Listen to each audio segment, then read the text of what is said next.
so far. Yeah, that is why we see some of the rating agencies are planning to, uh, in fact, improve the India rating. And actually, we are in a good position because of the better tax collections. Second is that I don't know. One of the major concerns which I think the government and regulators were expressing in the last 2 months was that most of the retail investors, especially the youngsters, they were losing money in the markets where there is option and futures. So with that in view, in fact, I heard SEBI chairperson saying the Indian households were losing 50,000 crores every year on this trading. So they wanted to somehow reduce this level of speculation in the market. But one thing I can tell you is that government was really able to collect a lot of money from this trading in the last 2 3 years. I believe last year they collected more than 50,000 crores of STT, and they collected more than 97,000 crores of long-term capital gains tax. So this tweak they have done, we have to wait and see how it is going to pan out. What we say in strategy, especially from a business strategy point of view, whenever the cost is low, the volume will be very high, which will give a very good profit to companies. A good case and examples are your Maruti and Hero Motors, where their volumes are very high, but their margin per unit is very low, but overall their profit is very high. So that is a similar trend we have noticed in the last 2 3 years, where the trading and the capital gains also supported government taxes. That's one. And all these good tax collections by the government also has helped the government to invest more in infrastructure. This year, I think they have committed more than 11 lakh crores, I think. 11 lakh crores to infrastructure. As we are all aware, the infrastructure, whenever it develops, it is going to support more than 200 industries in the country. So it has a lot of effect downstream, which also will create lots of jobs.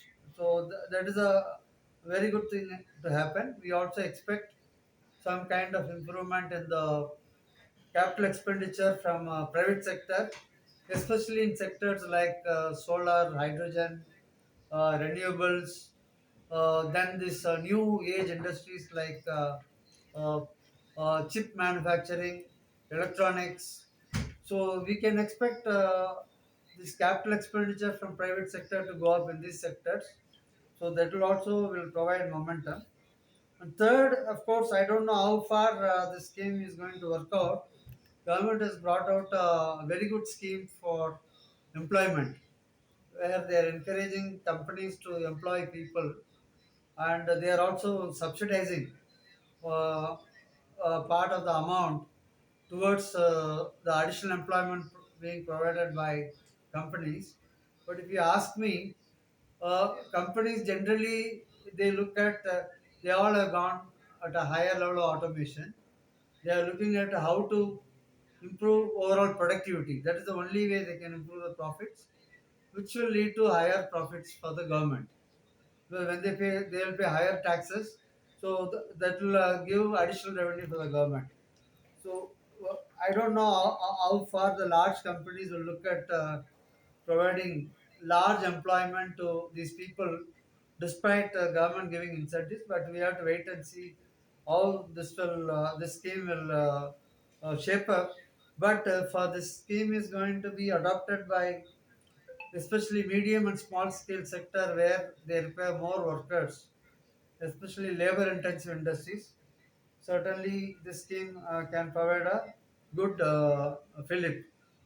And one more point was on this taxation of foreign companies. Earlier, it was at a very high level at 40%, including surcharge and all, it was going to 43, 44%. So, these foreign companies were at a disadvantage compared to Indian companies.